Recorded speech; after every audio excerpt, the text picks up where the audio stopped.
Hello and welcome to the Leading Lounge. I'm your host, Dr. Justin Dubose. Here in the Leading Lounge, we talk with today's leaders and unpack lessons learned and being learned from a career of leading and communicating in their field. These conversations are designed to be both informal and informative, and we want to equip you with wisdom and tools to empower you as a leader where you are and where you want to be. Hey everybody, welcome to episode 46 of the Leading Lounge. I'm so grateful you're joining me today.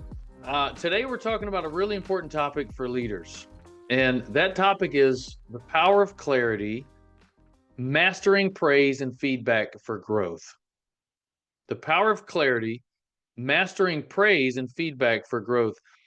So it's practice 5 in this book, The Leadership Challenge, that we've been going through since episode 26 of the podcast. And we get to finally now the last of the 5 practices that the book lays out, which is encourage the heart. So you'll notice some warm language in the topic like praise and feedback. And so we're looking at how do you encourage your people? How do you encourage your team members with the words that you say, with the presence that you have in their lives and in the workplace and as you're working together? Because the authors of this book have identified these 5 leadership practices, and this one is, as you know, some of the most critical for leaders, and one of them is just encouragement. The soft skill of being a human being and seeing your team members as human beings who need encouragement and who need hope from you, that they're doing a great job and that they can accomplish the things that you're setting out for them to accomplish. A lot of us are really great at what I'll call the hard skills. Here's the metrics. Let's keep the numbers up.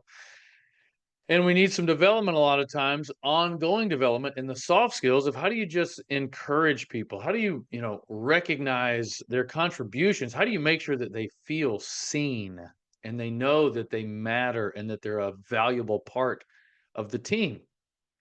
It's one of the things that will really set great leaders apart from just good leaders. I want to start this episode before I get into 3 practical steps you can take to encourage your team by giving you just a real quick synopsis of this study. And I'll put the link to this Gallup study that came out just this week. I'll put it in the show notes or in the description so you can go click on it and find it. But it came out February 11th, 2025. It's a Gallup study, a survey of almost 73,000 workers, team members from across 52 countries, right? So it's not just a monochromatic look at something. It's looking at a very broad group of workers. And the question they asked were, what do people need most from their leaders? What do people need most from their leaders? And these are the team members answering this question about their leaders. And there's 4 needs that rose to the top. But the breakdown of those responses is really fascinating because they're not at all equal. Here's the 4 things that came out as the top 4 needs that team members need from their leaders: stability, compassion, trust, and hope. These are the 4 things: stability, compassion, trust, and hope. And I didn't give them to you in rank order. I actually gave them to you in reverse order. So just listening, you might think, well, yeah, stability. That's what workers need. That's what team members need. They need to know that their job is stable, their income is stable. And actually, that was dead last.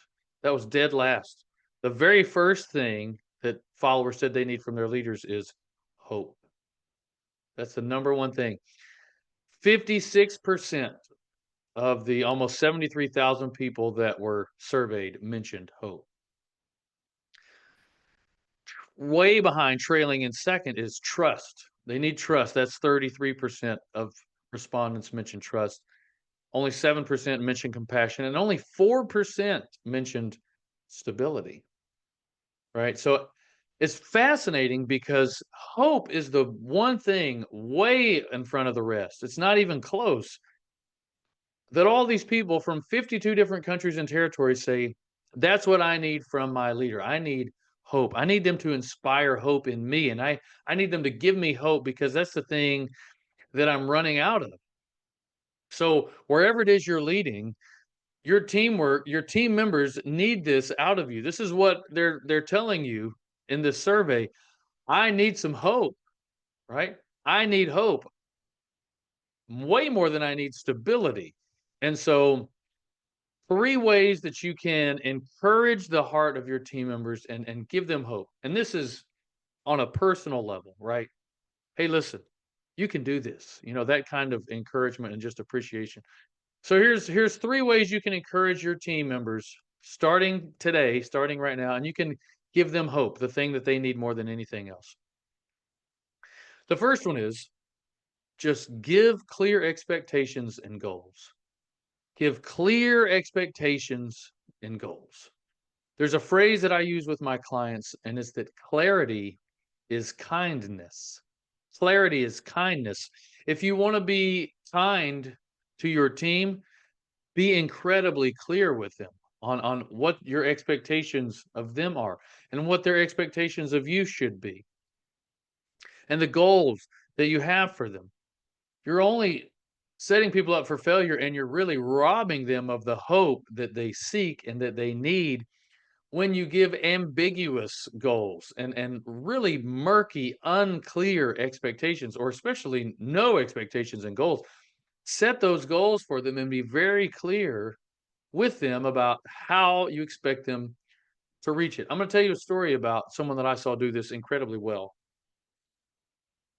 So I had to have hand surgery a couple years ago, and I went and I found a hand surgeon here in the greater Houston area where I live.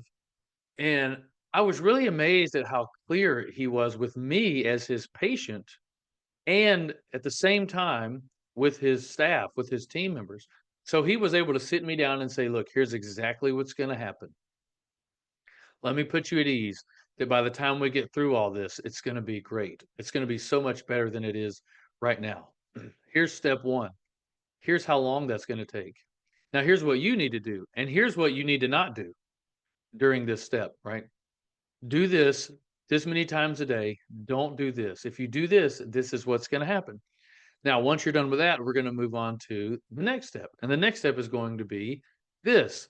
And here's exactly what you need to be doing in order to promote your own healing and restoration of your finger.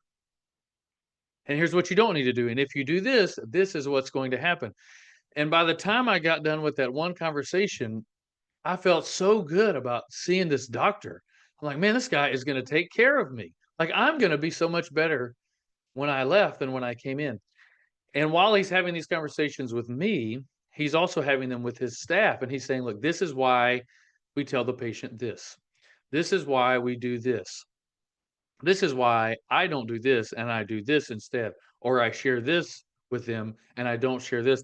And so, in one setting in this room that I'm in with this doctor, he's being so incredibly clear with his expectations for me of what he expects of me, what I can expect of him, what I can expect in the process, what the goals are going to be like, what's the timeline to meet those goals.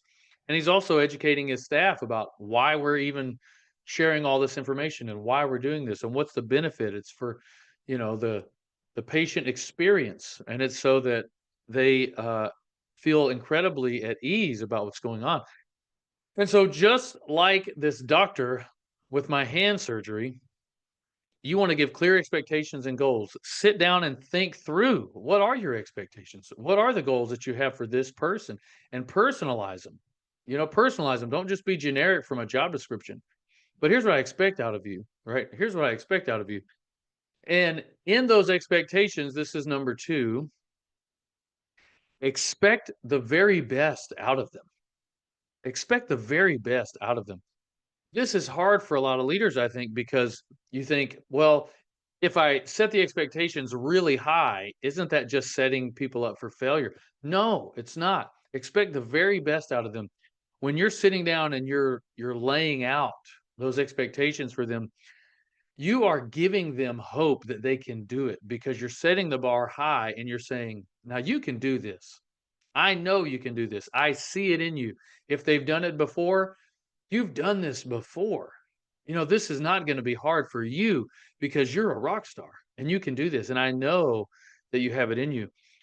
One of the most encouraging things you can do and one of the most hopeful things you can do for your team is to see them recognize the gifts and the talents and the abilities that they have and believe in them.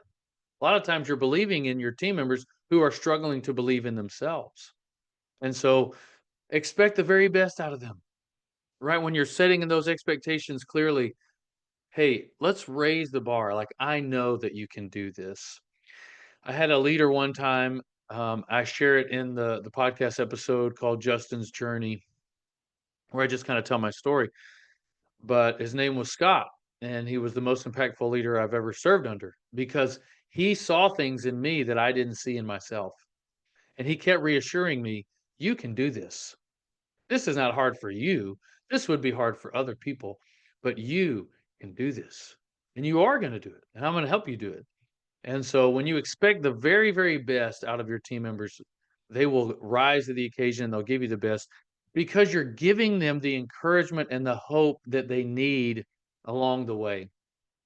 And they're only going to raise their performance to meet those expectations because they believe in themselves now because you believed in them first when they were struggling to believe in themselves. So give clear expectations and goals, expect the very best out of them. And then the third, very simple, anyone can do it, is be specific in your praise and in your rewards. Be specific. Personalize your praise for your team members. Just say thank you. Practice just saying thank you. Hey, thank you so much. I see what you did there. I saw what you did. I saw the effort. Thank you so much. So many leaders don't say thank you for whatever the reason is. And just those two words are so powerful in encouraging the heart of your team members and making the difference in barely meeting expectations and exceeding expectations. There's a story on page 249 of the book that I'll read to you, and it's about a leader who personalized their praise and who was specific in their rewards for their team and the difference that it made. They're quoting a team member named Anita, and Anita says, "At our quarterly managers meeting, she would deliver awards to the store managers who had proven themselves to have gone above and beyond in their duties. She did not base these awards on sales quotas alone. Rather, she found ways to reward people for stepping outside the box. For example, there were awards for most improved, most supportive, and even most courageous.